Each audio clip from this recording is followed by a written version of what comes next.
Good afternoon, everybody. I'm Janice Kaminer-Resnick, and on behalf of Jews United for Democracy and Justice and Community Advocates, Inc., I warmly welcome you to our 64th consecutive week of America at a Crossroads virtual town hall programs.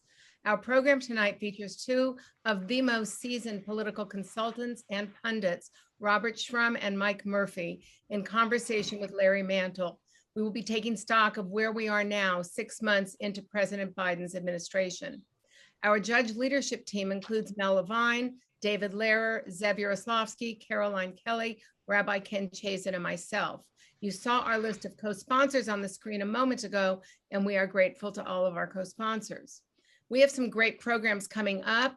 Next Wednesday, noted author of many books about democracy and a foremost scholar in the field of democracy studies, Larry Diamond, will be conducting a discussion with the dynamic duo of Steve Levitsky and Daniel Zyblatt, both Harvard historians and authors of the critically acclaimed book entitled How Democracies Die. If you haven't read it yet, you still have time to read it. It's not a very long book. It's an excellent book, and I highly recommend it.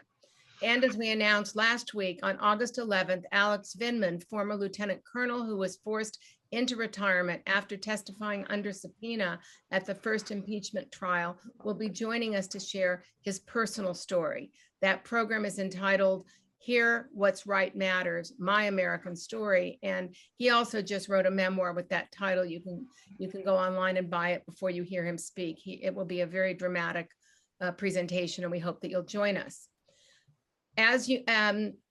And we know that you will want to be with us on August 18th. We have all heard the criticism levied against Facebook for its failure to take action in the face of fake news and inflammatory postings. And some people really are unclear about what the whole controversy is regarding Facebook. Now you will be able to hear the whole story from Shira Frankel, who together with her fellow New York Times cyber journalist, Cecilia Kang, wrote the definitively researched book on the subject.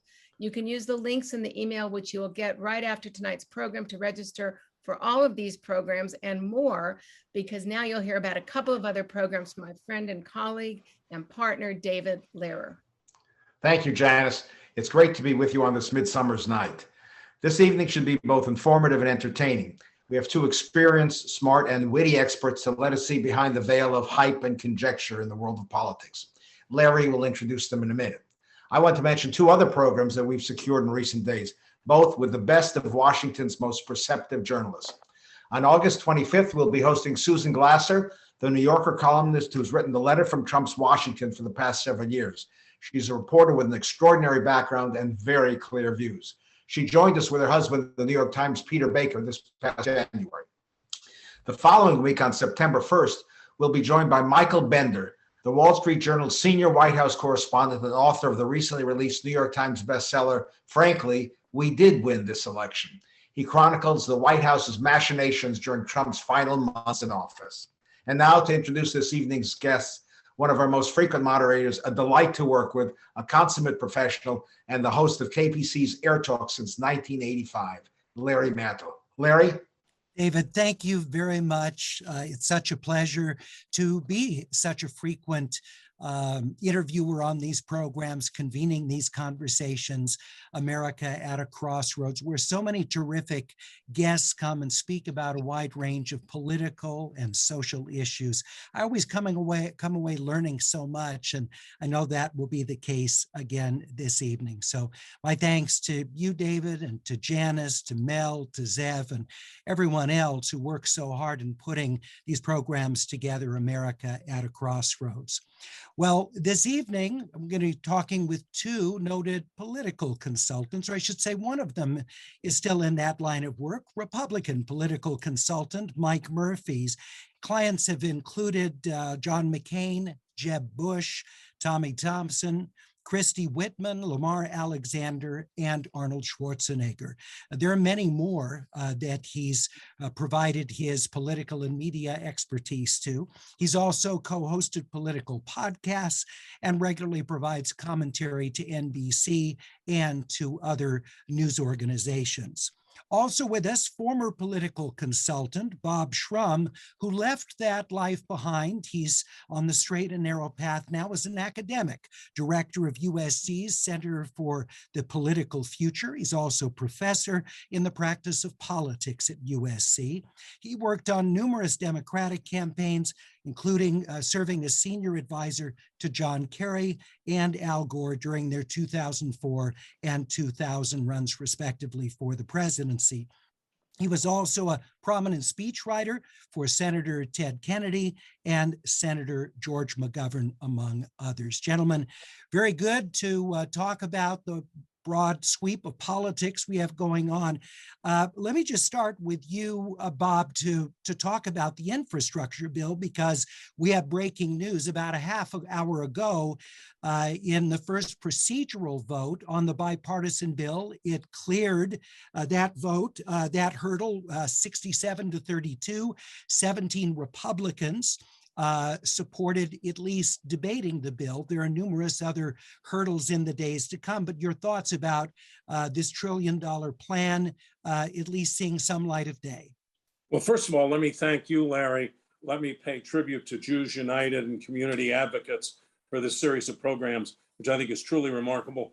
And since we didn't say this, to the co-director of the Center for the Political Future, Mike Murphy, who actually I think spends more time on that than he does making political commercials right now.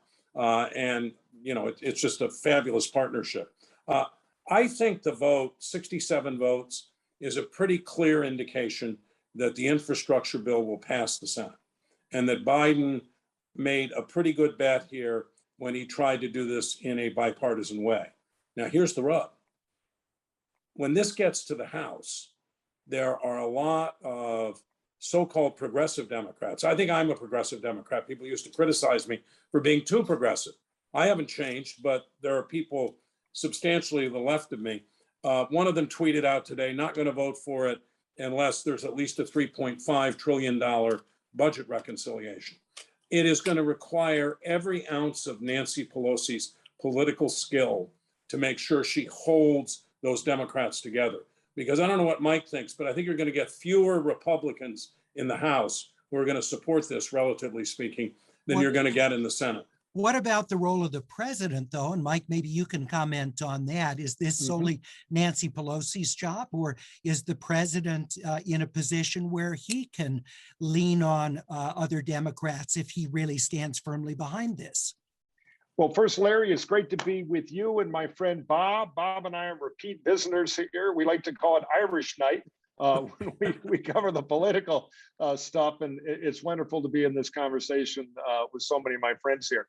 I think Biden, behind the scenes, both through his highly capable staff, Ron Klain, Steve Ricchetti, has been very involved in moving the Senate thing along. You never want the perfect to be the enemy of the good. And the fact is, this thing is a big political win for the president. I think it is going to get done, albeit on a rocky road, because it's a big political win for every incumbent. There's credit here for all of them. You have Republican incumbents who are more than happy to go back home and cut a ribbon at a new bridge, or they're getting a lot of pressure from the economic interest in their state that they need this for competitiveness. So this thing is a win-win-win. They just got to get tribalism out of the way. On the Republican side, the threat, which includes enough Senate votes, but I think McConnell will probably gently whip toward passage on this. But the threat is Biden, and we'll talk about this some more in a little while, Biden is in tougher political shape now than he was 90 days ago.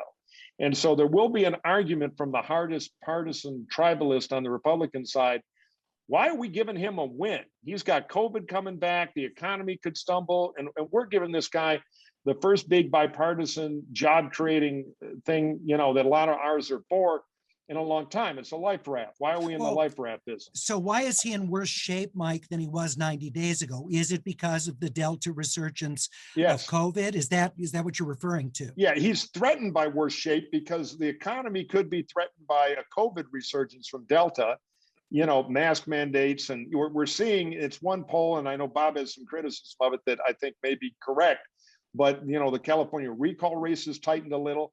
You know, the future is unmade, but there are shark fins in the water for Biden right now that he didn't have before. So the threat on the Republican side is that. Just finally, Bob is right. It's going to take a real trick from Pelosi, because the other tribalism problem is progressives, particularly in the House Progressive Caucus, which is 90 members, by the way. It's big. And, you know, the perfect seems to be the enemy of the good for a lot of those votes. So Nancy will have her work cut out for her, though, as Representative Steve Israel, who we had on the Hacks on Tap podcast with myself and David Axelrod, said, whenever you walk in your office, you immediately see two things: a bowl of Ghirardelli chocolates and a couple of baseball bats. You can pick which way you want the meeting to go. So if anybody can do it, it's her. I'll just finish by the moderate senator Democrat from Arizona, Kristen Sinema, today said she was not on board the 3.5 million. So that's going to be a separate war. And the more they can get infrastructure done now and not let it get tangled up in the House is good for Biden. Well, and let's talk about the subsequent, what's being called infrastructure, but really largely social services and financial support, growing safety net for Americans. Bob, if Democrats are able through reconciliation to force that through without any Republican support, is there any potential political blowback to that, and in what ways?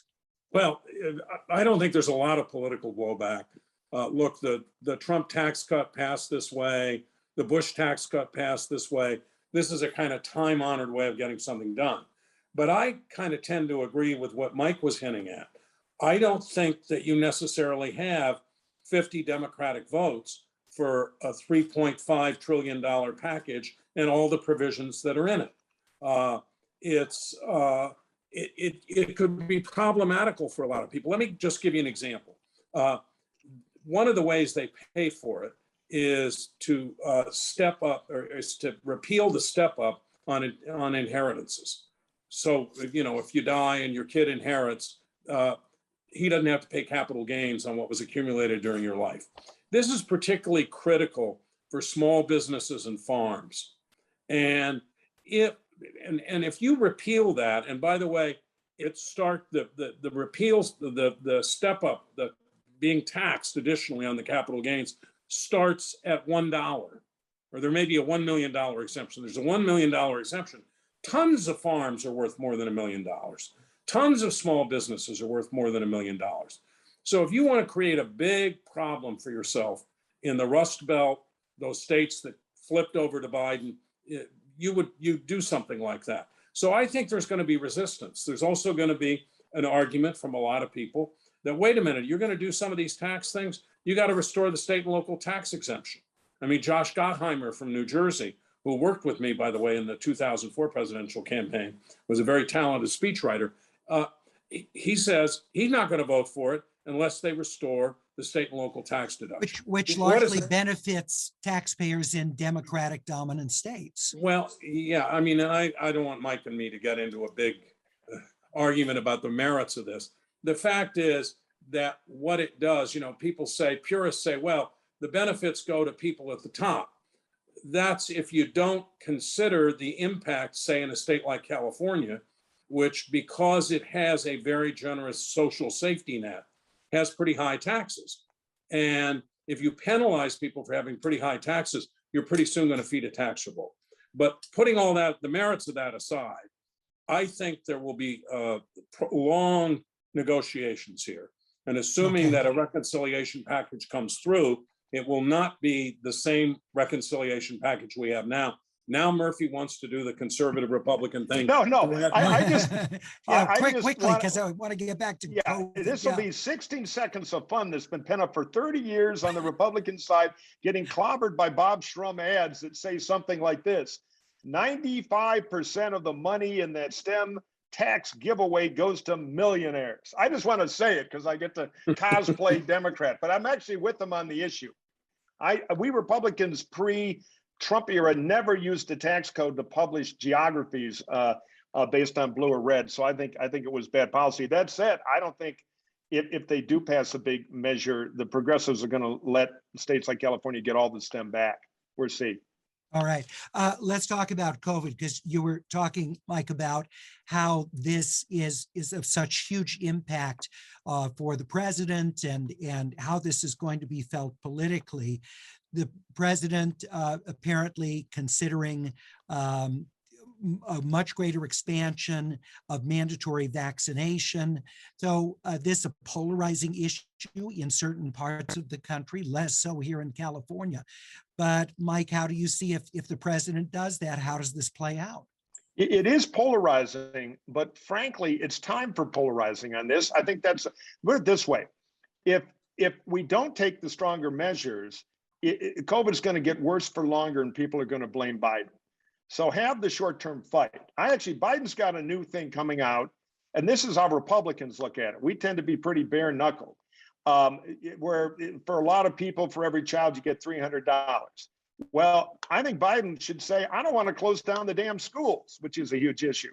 So if you don't have a COVID test, there's no check, no money, and get really tough on this, because he's going to get blamed for the outcome. He might as well go Singapore and take the short-term dip to do what is needed, Macron style, like they're doing in France, to solve the damn problem, because he's not up for re-election this year. His real re-election, or his successor, depending, is 2.5 years from now. It's time for no more Mr. Nice Guy on COVID. I'd make a wedge issue out of it. I'd put Harris on the road, maybe give her an issue she can actually win for a change, talking about either do this stuff or schools are going to close, and duke it out. The slow nice guy approach won't solve the policy problem, which will create down the road a deadly political problem. Because if casual voters are saying, all I know is under Trump, I was wearing a mask and getting killed because the economy is slow, and now under Biden, I'm wearing a mask and getting killed because the economy is slow. If that's what 2022 and 23 look like, Biden's got real trouble. All right, Bob, you agree with that? I agree with Mike's recommendation, although not all the specifics, or the one specific he mentioned. I'm not sure that this should just be hinged on the schools. Biden's going to give a statement tomorrow, and he's going to say all federal employees, all federal contractors have to be vaccinated, or they have to go through an onerous testing process once or twice a week. I think that ought to be expanded.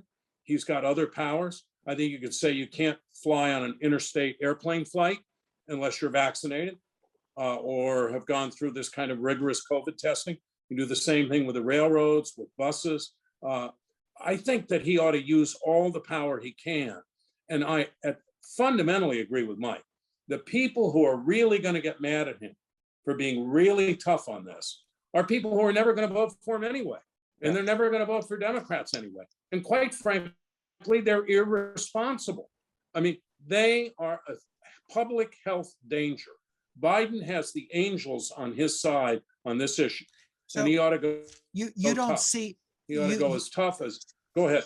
I was just going to say, you don't see that there's any sort of subset here of Americans who are fully vaccinated and think everyone should be fully vaccinated, but resent the idea of the federal government mandating it for ever more different spheres of public life. You don't, there are not enough people who are in that position. There may be some, and there may be short-term pain, but the short-term pain is better than long-term pain. And look, this ought to be explained. During the Revolutionary War, the Continental Army was about to be decimated by smallpox. And Washington ordered that everybody be vaccinated.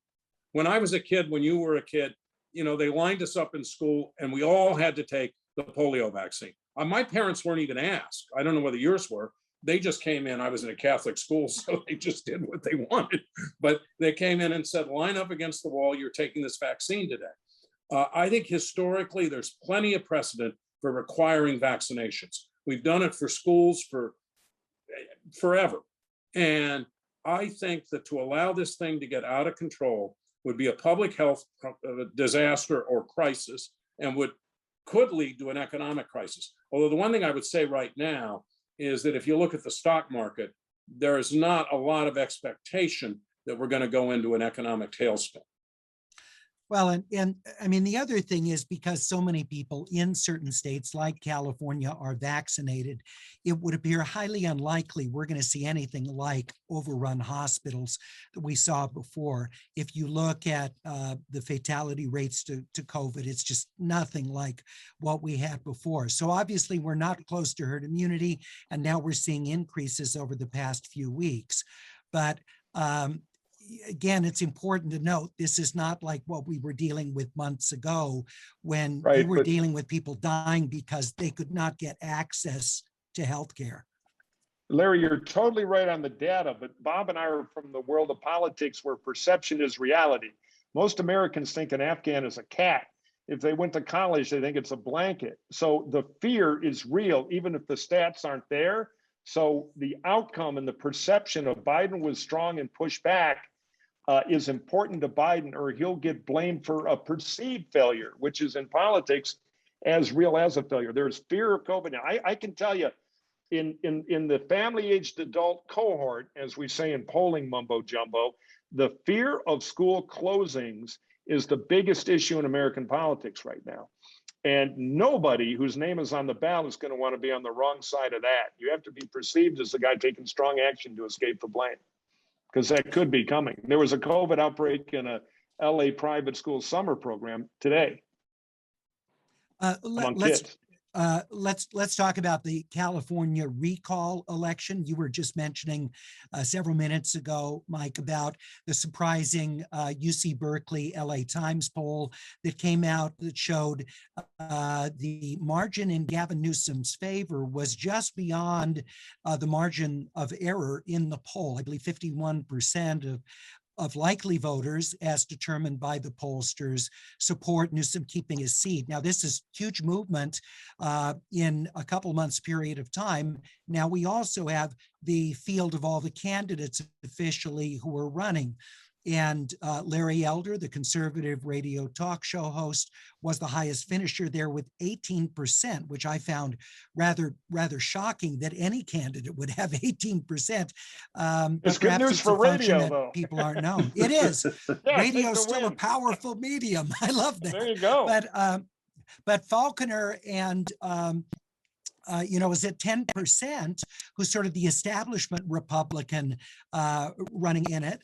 And Cox at about 10% as well, who's been spending a fair amount of money on radio ads. So, Mike, what do you make of what this poll shows? Is Newsom actually vulnerable? Well, I'd like to see more polling. My thoughts before this poll was Newsom was vulnerable at kind of peak COVID trouble when the recall started. But there's been a perception until recently with this Delta Part 2 that was kind of behind him, and he was looking in pretty good shape, and the recall numbers had dropped down. Now we've got this one poll, and Bob's got a thoughtful critique of it. I'd like to see another poll. I do think generically the environment for Gavin has been going backwards of late, not forward, because of COVID, potentially wildfires, things like that. About the Republican candidates, so Larry's in front based on name ID. He's been in the most important media market and others for a long time. But unlike the Schwarzenegger recall, which I know something about because I ran Arnold's campaign then, you need a candidate in these recall things because you need to land somewhere interesting that people think is different but better than what they have that they're thrown out of office. And we don't have that. On paper, Kevin Faulconer could be very, very strong, but he hasn't broken out of the pack. He doesn't have enough money really to do that. Never forget, Schwarzenegger had $1 billion worth of fame. The other problem he's got is like a lot of thoughtful Republicans. He tried to survive in the Trump era by saying nice things about Trump every third day. Well, in California, that's anthrax. Yeah. And the Gavin guys can spend $20 or $30 million putting a big Trump suit on him. And that if Gavin can make the election about punish the Trump guy, not aren't you mad at me for screwing up whatever, he'll prevail. So it's a nice wake-up call poll. We'll see what the next couple of polls show. I think the other advantage, and this undoubtedly is partly accredited to you, Mike, is that in Schwarzenegger's case, it wasn't just his fame. The way in which he campaigned really enabled voters, a la Barack Obama's first campaign, to project onto him their hopes and what they hoped he would be. And when you have a candidate like that who can sort of be all things to all people. It's a huge Right. advantage. And Larry Elder is not that. He has very, Yeah. definite positions. You're not going to project on him anything other than the positions he takes. Bob, your thoughts about this? Well, first of all, as Mike said, I'm dubious about the poll. The sample size is pretty small. And if you take the whole universe of voters that they talked to, Newsom actually had a 15-point lead. And then they applied filters based on questions like, how interested are you in the recall? Well, somebody called me and said, how interested are you in the recall? I would say, I'm not interested at all. I think it's dumb. That doesn't mean I'm not going to vote. My ballot's going to come here. I'm going to cast my ballot. I absolutely agree with Mike and with what you were suggesting about Schwarzenegger. There's no comparable figure on the ballot as an alternative governor. There's no big Republican alternative here. And as far as I can see, there are no big ideas that have caught on about what somebody would do differently. And finally, I think Trump anthrax. No, I think he's kind of anthrax and cyanide mixed together in this state. And we are only at the beginning of the process where the Newsom campaign will be running a lot of ads. Other people, Democratic groups will be running a lot of ads, and they're going to do their very best. And I think they're going to succeed in largely making this a referendum on Trump. It's interesting. I have doubts that Arnold ever could have, who's a friend of mine, ever could have won a Republican primary because he was pro-choice and to some extent he was pro-gay rights. So he can only become governor through the process of a recall. Somehow or other, Faulkner's managed to put himself in the opposite position. It's as though he was trying to become competitive in a California Republican primary. So he said all these nice things about Trump, said he voted for Trump, and that's made him less competitive in the recall election. Yeah, there was a path for Faulconer. The real threat would have been a Villaraigosa or a Steve Wesley, somebody who was an acceptable Democrat alternative to Gavin, who was a bit to the right in perception of Gavin. That would have been the heart attack for the Gavin people. Now they've got just different flavors of Trump, though Faulconer might still be able to try to run up the middle, but the way he started the campaign to protect himself from the Republican base, he hired a bunch of Ted Cruz guys to run the campaign. And the problem is this is not Texas. But we'll see. I'll tell you one thing, inside the Gavin campaign, they've probably been having a big fight, which is, can we attack the damn Republican? And the answer has been, no, we don't want to elevate them. They're all clowns. We're going to sell Gavin. And that's hard. People, well, they can attack there. Trump, though, as Bob was saying, well, and that's now, already starting with TV ads that Newsom is running, where they're pushing that election deniers and essentially those are the folks behind the recall. Now with this poll and their own donor world going in panic, you don't want to be the finance director today taking the incoming calls. They're like, now we got a reason to go kill the other side. There's none of this fooling around where we can't elevate anybody. So exactly right, and that's what they will do. So John Cox and the Bear are not going to win. So if you're going to attack the Bear might, you're going to aim at Faulkner. Because you can project Cox, on I don't know, exactly but the Bear's what got you a want shot. to Very be. good on water policy. The Bear has a better shot than Faulkner than Cox does. Yeah, I agree. I want to talk about yesterday's very disturbing and poignant House Select Committee hearing on the January 6th attack on the US Capitol, in which we heard multiple law enforcement officers describe in grueling detail what they endured in the insurrection. And we saw members of the House move to tears, essentially, as they were asking questions of this. And I'm wondering what sort of, I don't mean to trivialize it by talking about it politically, because it's so much more than that. But does this have an effect on the electorate? Does, Bob, this move it in any way? I think it will. It will not be the major determinant of what happens in 2022 and 2024, but it can have an impact, and a marginal impact in like the midterms can actually matter. So if you want to think about it politically, that would be my take. But I think about it in a different way. I think democracy is on the line in this country in the way that it has not been since at least the Civil War. The Trump Republicans yesterday reacted to this by holding press conferences, in one case defending the people who attacked the Capitol and saying, we want them treated better. Now, there were other Republicans like Adam Kinzinger and Liz Cheney, and I never expected in my entire life to praise Liz Cheney as much as I have in the last few weeks. They're standing up for the Constitution, for their oath of office. And one of the people who cried, and you adverted to this, one of the people who cried as he heard that testimony was talking about what happened was Adam Kinzinger. I think they represent a genuine conservative Republican Party that honors the fundamental ideals of the country. And we got to have two political parties in this country that can govern, because sometimes the other party's going to win. And right now, if the Trump Republican Party won, I would worry about the future of our democratic institutions. I've never seen anything like this in my life. You know, in the John Kerry campaign, all these people calling saying, you got to contest the results. You know, and there were a lot of problems in Ohio. And he just put his foot down and said, no, I'm not doing that. And he honored the result. The same thing happened with Al Gore, who I am certain believes that he was elected, just not inaugurated. But when the Supreme Court decision came down, he decided that for the good of the country, he had to concede. And that's what Trump's refusal to concede led to this. And then he incited it so that it escalated into a frontal attack on American democracy. All right, Bob, Mike, your thoughts on how yesterday's event and the subsequent hearings are going to affect the electorate? Well, I think they will have an impact, which is good news. I don't think it'll be the mighty impact.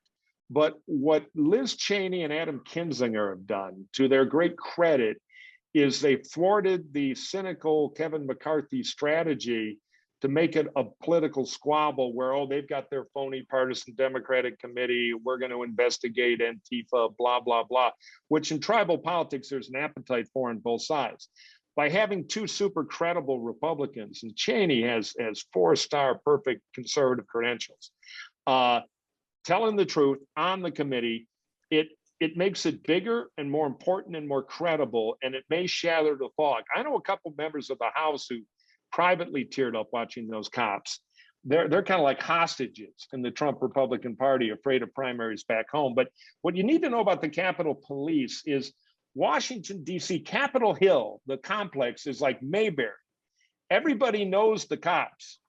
We had on the podcast, we had Jackie Combs, a veteran journalist, now a columnist in D.C. for the LA Times, good win for them, talking about when she had her kids, she, you know, the gifts, the cops she passed every day for 10 years on the way to the gallery, knew the kids by their first name. So there's a subtext going on where I think Republicans are more shaken by this than they're saying publicly, which is why a lot of them aren't talking.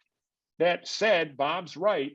There is a vanguard of really Constitution-hating thugs running loose in part of the party.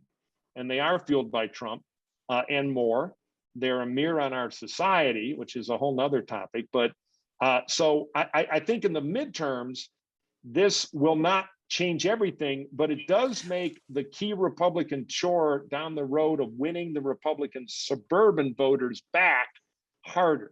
Yeah. And Mike, you know, for you as a Republican, what would be an avenue that you'd see getting your party back? Because clearly your Republican Party isn't really a functioning entity.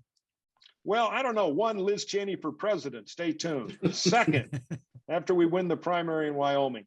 Second, this was not noticed by most people, but it was sure noticed inside the Republican machine and by the Republican politicians. There was a special election south of Dallas and Arlington in Texas yesterday. And it was a runoff between a candidate that Donald Trump brought in over $100,000 of late TV ads for, over 50,000 phone calls, multiple endorsements.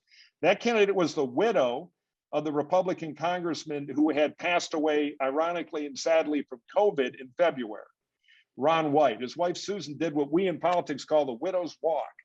Normally, to take the seat, they do pretty well. She got beat despite Trump's active, aggressive, multi-faceted, strong endorsement. She was beat by a state rep, former fighter pilot named Jake Elzy. And it wasn't that close. It was about 5 or 6 points. LZ outraised her too, despite a lot of outside groups hanging in there with Trump. This is the first big crack in the idea that Trump controls Republican primaries. You can bet that every member on the Hill noticed that. There's another one of these coming up on the 3rd of August in the 15th District of Ohio, where the incumbent is going off to run the Chamber of Commerce, Steve Stivers. And again, Trump's 100% a guy named Ron Carey, a coal executive, against a local couple that's like 11 people in the primary. But there's a state rep who Stivers and a lot of the regular Republicans are supporting. This is going to be another test, and there are more coming. So we will see if the wisdom that Trump is the controller of all things in primaries is up to date. It's certainly the Beltway conventional wisdom, but I think the Trumperer may have fading clothes here. So And we'll we see had if real LZ evidence is of the that in one-off. Texas. Yeah, if LZ is a one-off or part of Yeah. a larger trend. And there are reasons to argue he's a one-offer simply because it's a Republican district, but Democrats can vote in the primary. Maybe they blah, blah, blah. But for the widow walk not to work, which is a normal outcome, plus with Trump rocket fuel behind her, and she still lost, this is interesting. And you know, the past does not dictate the future in the Republican Party, as we learned when Trump beat all of the regulars.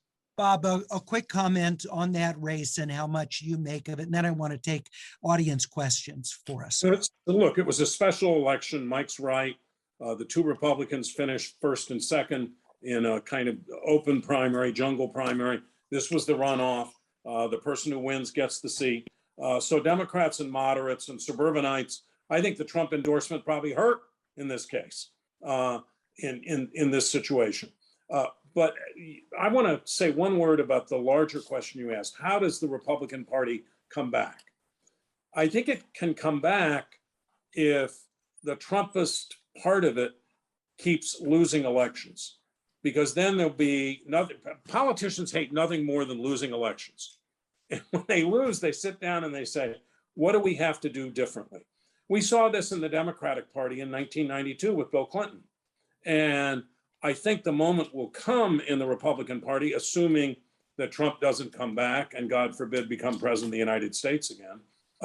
I think that there will come a day of reckoning, at least for the sake of our democracy. I hope that's what happens. All right. We have a number of questions from people just asking your views of how Joe Biden has performed as president in this first year in office. And Mike, how do you think he's handled the biggest challenges that he's faced? Well, I voted for him, and I was public about that, because even though I'm a raving conservative, you know, I believe in the rule of law.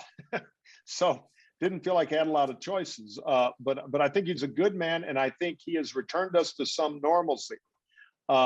So I give him pretty good marks for that. He has a very competent White House staff. He has an excellent chief and my friend Ron Klain, and my buddy Steve Ricchetti, one of his top advisors. So they're doing pretty well. If he's done one thing which I think is putting Biden conservatives and Republicans who want to fight Trumpism is giving us trouble, it has been the lurch to the left on domestic policy. I'll quote my old boss, Mitt Romney, that, you know, who helped negotiate this $1 trillion infrastructure bill. I love this bill. It's great for America. It'll help us compete. The $3.5 trillion spend on, you know, what they call infrastructure, but we used to call social programs.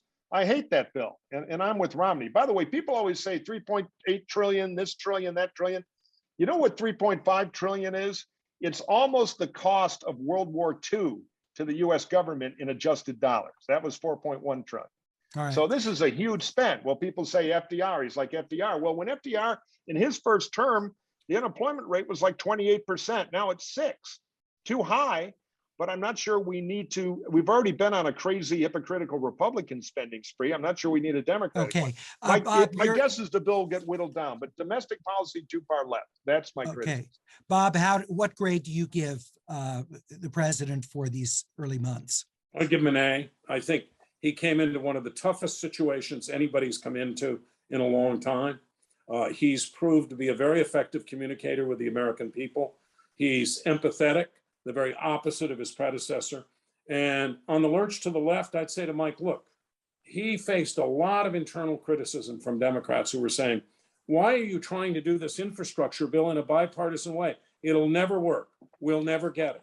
I think the odds are now that we will get it and that he will be proved right. And that is how he wants to govern. And although I don't think he would say this, he knows that $3.5 trillion bill is going to be negotiated. My guess is it's probably going to end up 2.9, something like that, 2.8. Now, Mike still won't like it. Mitt Romney still won't like it. But the fact is, Joe Biden is a Democrat and they're Republicans. And if it's only 2.8 or 2.9, it could still in many ways be transformative. So we're going to continue. We're going to continue to have our differences on policy. But I think Biden has restored the integrity, the decency, the empathy, and the capacity to govern that we have to have in a president. What about the so-called culture war, the differences between the parties when it comes to issues like critical race theory, Black Lives Matter movement, what's generally called wokeness? This gives Republicans obviously something that they can latch onto those suburban voters with. And do you think that Democrats, Bob, are going to pay a price for that? I think Democrats paid a price in 2020 for defund the police. I think it may be the dumbest political slogan in my lifetime or in history. I think, on the other hand, the Republicans are obsessed with this stuff about critical race theory, when mostly what critical race theory is talking about the racial injustices that have occurred in this country and before we were a country in the colonies since 1619, and that we still have problems and we still have to deal with them. I thought General Milley answered the question very well when he was asked at a congressional hearing. Do I think this is going to have huge traction with the public? I think it will with Trump's base, but I don't think it will with the public in general. Mike, what do you think? You know, I think the critical race theory is kind of a phony canard, but it's a symptom of something bigger that is a cultural stress in America. And while I blame Trump for what Trump does, and Trump did awful things, there is an energy there. The Democrats have had, and I'm a big fan, we had them at USC, Bob and I did. We had a very thoughtful discussion about this. The Once and Future Liberal by Mark Lilla from Columbia. It's an interesting examination. It's a criticism of identity politics from the left. The point being, the Democrats have kind of morphed into a place where they see the country as a consortium of groups, many with grievances. If you went on Biden's website, and to his credit, Biden didn't really do that campaign. It's one of the reasons he won. But at the bottom were little cartoon figures of every kind of hyphenated American you can imagine. The Republicans tend to do the big idea, room for everybody, we're going to make America great again, the Reagan version, then the kind of darker Trump version. But it was one idea. The Democrats are this group versus that group, this crazy intersectionalism theory that you can line up your grievances in a chart. And when you start doing everything through the prism of, you know, check your gene code, figure out your sex, your gender, your sexual preference, and your race, and figure out, you know, how your group can be mad at another group, you start telling white working class people, hell, we better get a group. And they did, and they got Trump. So the Democrats play with fire in that rocket fuel. And these flashpoint issues that kind of agitators on both the progressive, I would say, loony left and the thug right like to exploit, there's a lot of dry kindling created, and the Trumps of the world and, you know, their analogs in other ideological places profit from that.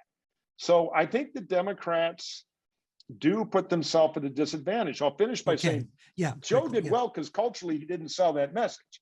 But if you look at the next generation of Democratic politics coming up, there's a lot of identity talk. And that's fuel for a white working class backlash that the Trumps of the world turn into votes and victories. Sandy asks, what can Republicans do to prevent a Trump repeat in 2024? Bob? Well, I think I'm going to defer to Mike on that first because he knows the Republican Party better. What I will say is I'm not sure that Trump will run in 2024. I'm not sure he'll be in a position to run in 2024. He may have legal and financial problems. The real question is, if he doesn't run, who becomes the Republican standard bearer? And are they just a Trump in different clothing? Mike? Yeah, Mike, yeah. No, I concur. You know, there's a good Michael Wolff who just wrote one of these books. By the way, Mike Bender, who you guys are going to have, I think wrote the best one. The Phil Rucker and Carol Leonis one is good too. But you know, Wolff spent some time with them and wrote a good op-ed you can find in the Washington Post or I think New York Times anyway. New York Times. About, yeah, why he thinks Trump will run, and he makes the best case. Pure grievance, pure I'm going to get even. I'm like Bob. I've had doubts because I think he's afraid of losing again. There's no question Trump is Godzilla. And he's in the rearview mirror. The question is he gaining or falling behind, depending on how fast the Republican car is going in another direction? Bob is right. Politicians don't like to lose. But I worry, for reasons that have nothing to do with Trump, we may win the midterms and Trump will get credit and a shot of new blood and come back to life like the hand coming through the ground in a horror movie. So we're not out of this yet. And if he ran, he would be the front runner, but I do think he's overrated. So it's not a sure outcome, but it's a definite threat. What do we do about it? It's hard. We either persuade our voters that he's yesterday and his grievance doesn't work and we lose. We clone him and surround him with mini Trumps to split up the vote. Or, you know, he's a sweat act and it's Godfather 4. We've seen the movie. Maybe there's not as much energy, but there's no room that can meet unless we're willing to completely steal the election, which we're not. It's not the American way. If he's what the country wants and the Democrats feed that identity rage, he's a factor next time.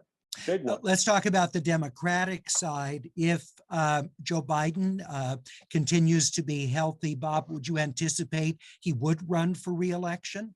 Absolutely. I think he would run.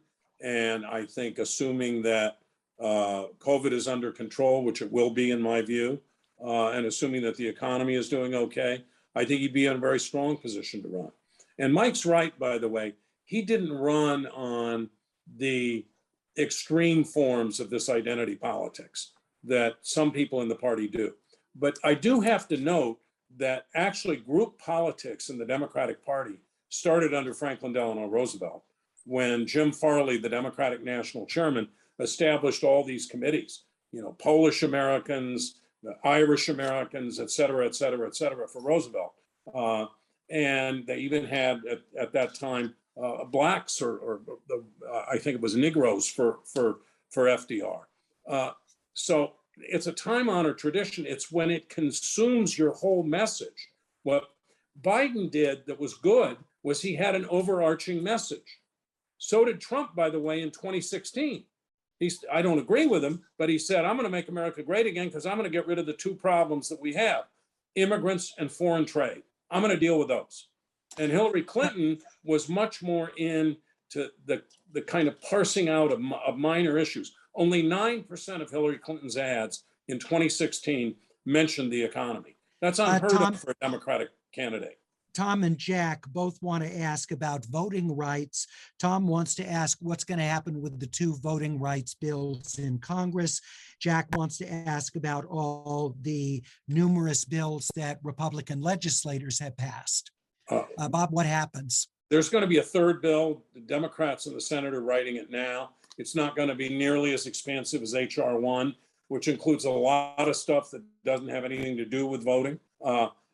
Can that pass? I think there's some prospect that it can. I think some Republicans might actually vote for it. And I think it's possible that if they don't, you might persuade Manchin and Sinema to create an exception to the filibuster, not to abolish it, but to create an exception for voting rights issues. I think a lot of the voting restrictions that are passing are absurd. Some of them, and they're clearly designed. I mean, people have stood up on the floor of legislatures and said, you know, we need this stuff because there are people who shouldn't be voting who are voting. And they don't mean non-Americans.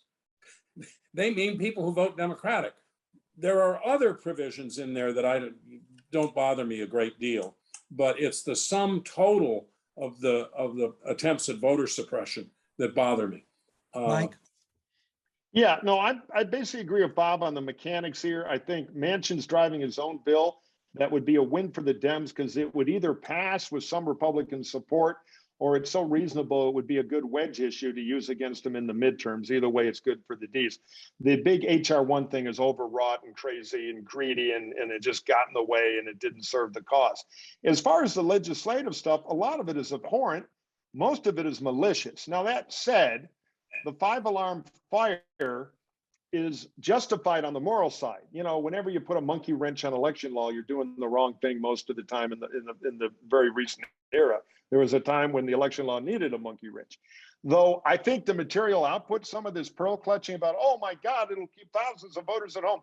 I don't think so. I think that's all overrated. Doesn't excuse it. I'm still against it. Some of it, I mean, one of the problems we have is when COVID came, there was a tremendous loosening of absentee ballot laws. And there's a move to kind of make that permanent. Now, I'm not so sure we mail everybody a pre-filled out ballot. But I would say almost all the laws have been done by Republican legislatures with partisan malicious intent. Many won't pass. A few have and are bad. The Texas law, depending on how that turns out, is bad. The Georgia law is bad. The Ohio law is not so bad. So I think we're at a point where we got to federalize some of this, and a narrow bill like Manchin's talking about is the right solution. And politically, I think Bob's right. I think some ours would vote for it. And if not, again, it's a great campaign weapon if they're not patriotic minded enough to support it. A smaller Gabriella bill. asks, what do Bob and Mike think about how good or bad Democrats are in explaining their policies? Bob, do representatives of the party do a good job of explaining policy?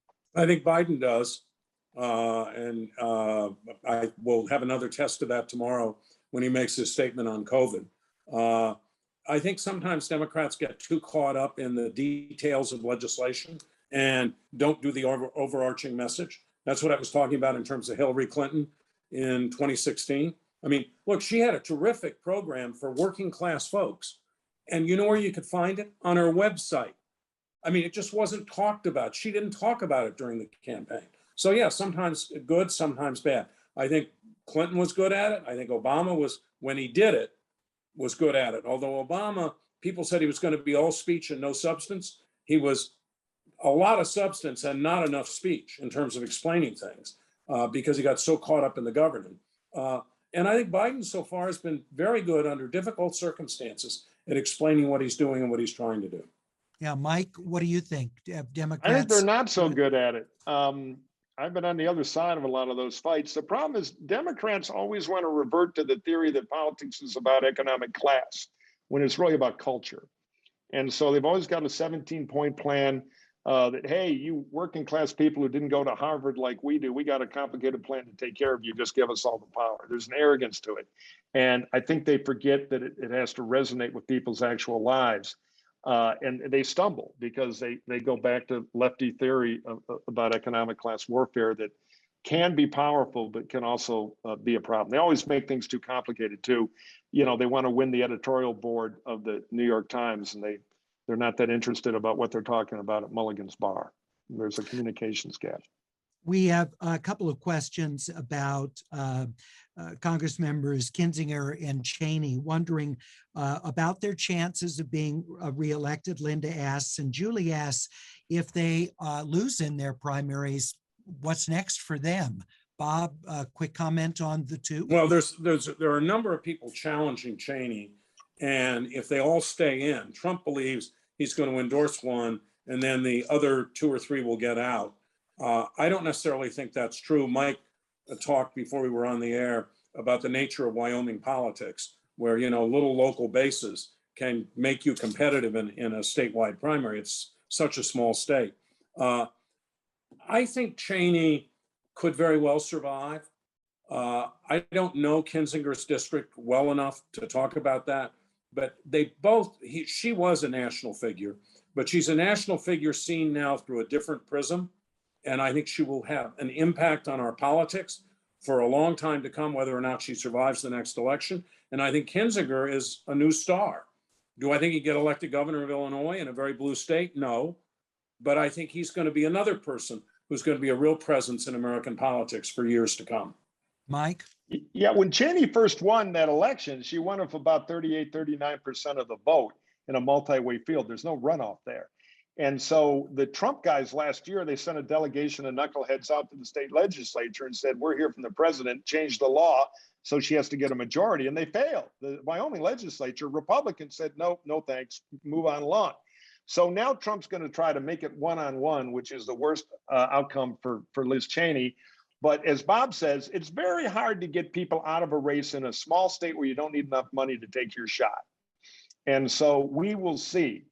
I think she's very much in the hunt. If you like her, send her a check online, direct money. She could use it, though she's raising a lot. I want her to have that advantage. Kinzinger's biggest problem, ironically, is Democrats. Illinois has to lose a seat, and they may erase his seat. I hope they don't, because he deserves to be there. Rodney Davis, another Republican who has a pretty good record on the January 6th stuff and on Trump, is also in jeopardy. But we'll see. Kinzinger's primary opponent is, if you think Laura Ingraham is ridiculous, you ought to get a load of his primary opponent. I think if he can hold his district through redistricting, I think he has a very good chance of beating her. He's a tremendous candidate. If both lose, they're here to stay. And they're be part of the fight. Kinzinger's doing a lot in other districts too. We need to wrap. So I want to give you each just a minute to sort of sum up where we're at 6 months into Joe Biden's administration, the challenges we're dealing with right now, and sort of what you see as potentially hopeful developments over the next 6 months of 2021. Bob? I think we are at a critical moment in the Biden administration and in the country. I think we have a president who is equal to that moment. Time will tell, but so far I believe he's proving that he is. I'm optimistic about where we will be with COVID, about how strong his response will be tomorrow and where we will be 6 months from now. I'm optimistic about where we will be on the economy. If there's one thing I worry a lot about, and we haven't talked about it on this in this session, is climate change and the fact that we have got to deal with it. We are living with it, and in many ways we are being injured by it, and ultimately people are going to die from it if we don't deal with it. All right, Mike. Thank you. Well, in the green room, my friend David said, we like to end with some positive news. The problem is I'm Irish, and as Kipling said, we are the race that God made mad. Our wars are all happy. Our songs are all sad. And being an anti-Trump Republican right now, it's tough. But I will say, regarding Biden, he's brought normalcy back. We're about to have a good old-fashioned left-right fight over federal spending, which is exactly all it ought to be. He has brought normalcy back. I was over in Germany 3 weeks ago with a bunch of top German CEOs from companies you've heard of. They're all saying, thank God there's normalcy back, but give us hope that you're not back in crazy Trump world in 4 years. So Biden is moving that needle in an impressive way, and I give him good grades for that.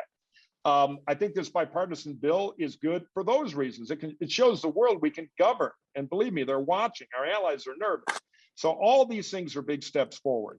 I think the Republicans are likely to win the midterms, which will shut down a lot of the Biden agenda and domestic policy, but foreign policy can still move forward and get back to normalcy, which is really important. And how Biden negotiates this big spending bill to pare it down to something a little more reasonable, I think will be good, because ultimately Biden's political success and the Democrats beyond the midterms afterward will be driven mostly by the economy and conquering COVID Delta and stimulating the economy correctly and not driving massive inflation like my Democratic pal Larry Summers is justly worried about, is going to be the key to Biden's success. And I'm guardedly optimistic he'll still steer back to the center where he was in the campaign and find political success from that policy. Mike, thank you so much. Mike Murphy, Bob Shrum, gentlemen, thank you both so much. Really appreciate it and enjoyed and learned from the conversation this evening. Also want to remind you of our upcoming program. It's 1 week from this evening, 5 o'clock Pacific, 8 o'clock Eastern Time. Stephen Levitsky, Daniel Ziblatt, and Stanford's Larry Diamond discuss how democracies die. That's again 1 week from tonight, Wednesday, August 4th, 5 in the afternoon Pacific, 8 o'clock Eastern Time. From wherever you're listening across the United States or around the world, to America, to Crossroads, we always appreciate you joining us. Hope you enjoyed tonight's program, and we'll look forward to having you with us next week.